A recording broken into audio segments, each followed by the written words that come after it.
In 700 AD, the consecration of the first cathedral in Lichfield took place, and as there were a church already built around 1659 and possibly others in between, Lichfield is amongst the earliest centres of Christian worship in the UK. After the invasion of 1066, the Normans built a new cathedral starting in 1085, and building continued through the 12th century, replacing the original wooden Saxon church with a Norman cathedral made from stone. This in turn was eventually usurped by the present Gothic cathedral, which was begun in 1195. It was completed by the building of the Lady Chapel in the 1330s. The choir dates from 1200 and the transepts from 1220. The nave was started in 1260. The octagonal chapter house, which was completed in 1249, is said to be one of the most beautiful parts of the cathedral, with its charming stone carvings, and it houses an exhibition of the cathedral's greatest treasure, the Lichfield Gospels, an 8th century illuminated manuscript. Besieged 3 times in the Civil War, it suffered drastic damage, more than any other of our cathedrals in the British Isles. Rapidly repaired in a mere 9 years, its interior was rearranged at the end of the 18th century and then restored in the 19th century by Sir George Gilbert Scott to the standard enjoyed by all today. It is the only English medieval cathedral to have 3 spires, known locally as the Ladies of the Vale, and is one of the most elegant in the country. Lichfield Cathedral is the focal point of the city's skyline and can be seen from many miles away on a clear summer's day. The 3 spires on the cathedral are iconic to the city, being one of the only 3 cathedrals in the country to have 3 spires, alongside Truro Cathedral in Cornwall and St Mary's Cathedral in Edinburgh. Bishops Limesey and de Clinton built the Norman Cathedral, and Clinton fortified the close with a wall. Bishop de Langton strengthened that surrounding wall for the close and crenellated it in the 13th century. He paid £2,000 for a sumptuous shrine for St Chad, and he financed the completion of the Lady Chapel. He was also the Treasurer of England. His magnificent bishop's palace in the close was fit for a king, and kings did come to stay there. With very many pilgrims flocking to the shrine, the cathedral flourished during the time of the Plantagenet kings. Many of the bishops and deans appointed then were close to the ruling dynasty, and the proximity of the diocese to the rebellious Welsh made Lichfield a key strategic settlement during this period. It played an important role in regional and national political life and influenced heavily the planning of the city of Lichfield that grew up around it. There were 3 great sieges of Lichfield during the Civil War between 1643 and 1646, as the cathedral close was surrounded by a ditch and defensive walls which created a natural fortress. The cathedral authorities supported the Crown and Charles I, but townsfolk generally sided with Parliament, and it was the latter that led to the fortification of the close in 1643.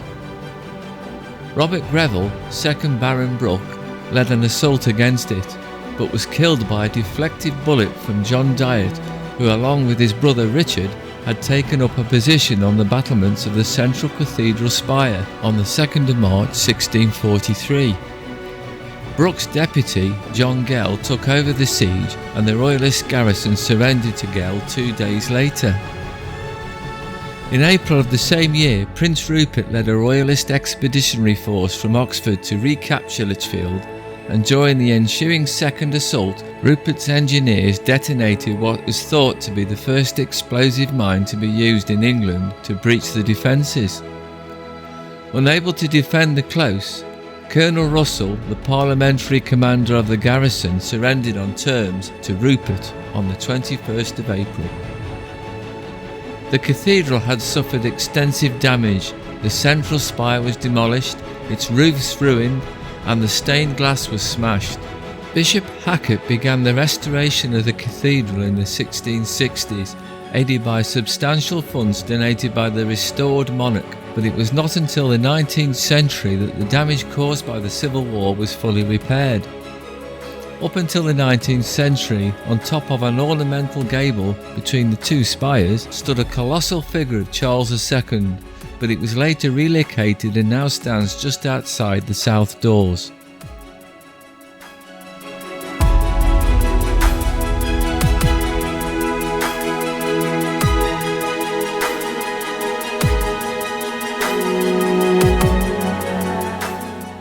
Wyatt's choir screen had utilised medieval stonework, which Scott in turn used to create the clergy's seat in the sanctuary. The new metal screen by Francis Skidmore and John Burney Phillip, to designs by Scott himself, is a triumph of high Victorian art, as are the fine Minton's tiles in the choir, inspired by the medieval ones found in the choir foundations and now form as part of the floor in the library.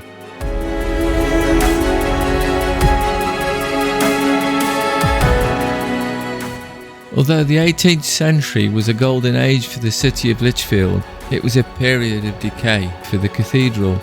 The 5th century library on the north side of the nave was pulled down and the books moved to their present location above the chapter house.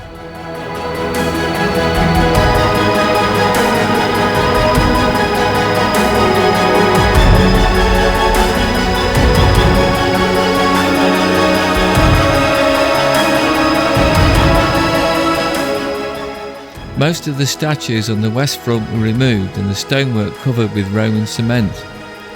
At the end of the century, James Wyatt organised some major structural work, removing the high altar to make one worship area of choir and lady chapel and adding a massive stone screen at the entrance to the choir.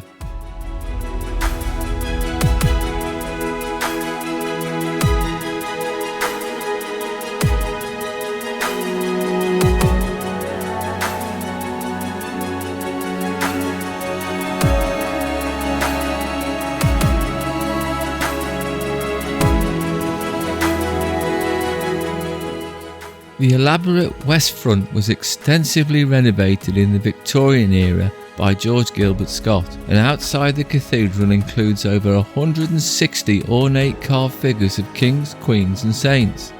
George and his son Aldred worked with original materials where possible, creating fine new imitations and additions when the originals were unavailable.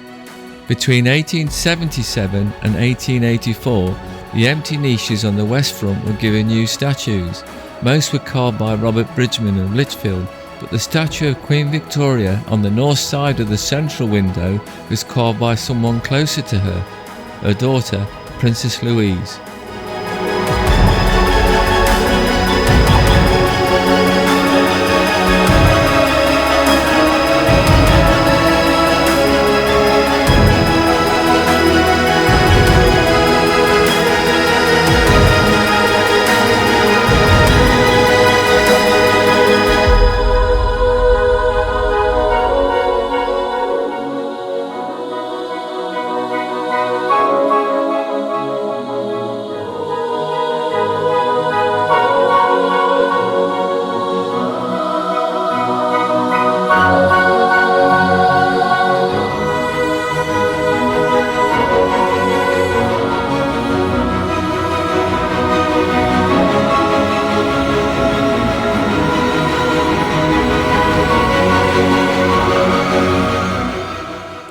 You may have observed that I filmed on separate occasions and at different stages of the National Lottery funded restoration works that was carried out on the badly damaged central spire over the last few months. The works have since been completed on the top 5 lift sections of the spire, and the scaffolding was due to be dismantled by late October 2023.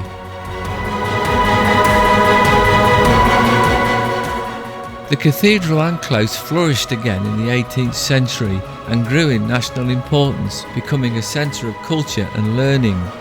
With the development of Erasmus Darwin and his colleagues of the Lunar Society, Samuel Johnson and the great antiquarian Elias Ashmole, Lichfield became a notable centre.